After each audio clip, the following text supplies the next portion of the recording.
Alright, so what's up guys? Today we're taking out the 240. You can see it right there.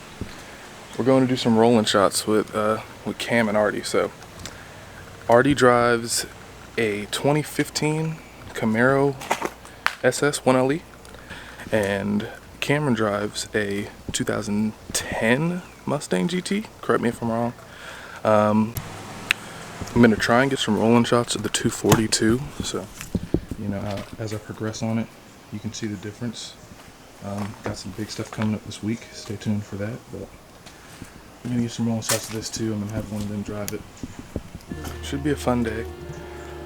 It's good that it's overcast because it means it's not hot. The 240 doesn't have AC. Y'all stay safe out there and don't forget, wear your mask. So yeah, stay tuned.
We out here right now.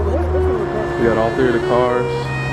We're getting ready to go out, hit the highway, and do some rolling shots. They're looking pretty clean, don't you think?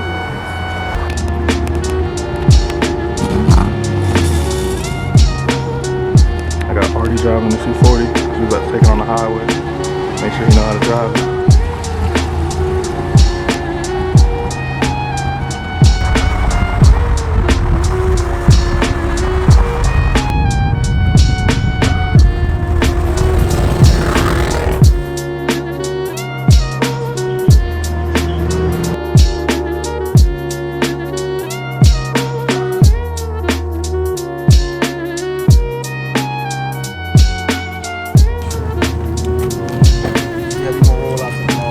Alright, so we done.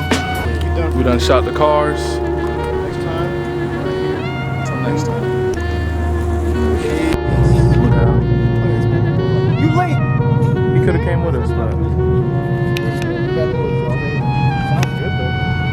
it's hot out here. Shots in. But Tess opened up his brand new Force. It's crispy out here. crispy, I got the Air Forces on. Look at mine, look bad. Overexposed. That's crazy. But I'm gonna pop it here right now. these shots that I got, they look great. The rundown of the shots, when you're trying to do rolling shots, you want to keep your shutter speed real low. That's how you get that motion blur. I recommend an ND filter. I got a platinum on here right now. That'll help you cut the light down. You don't want your aperture to be too wide because then you won't be able to see the car clear. So just make sure you do all that stuff, and then you should be rolling too. So hope you enjoy the pics. Peace out.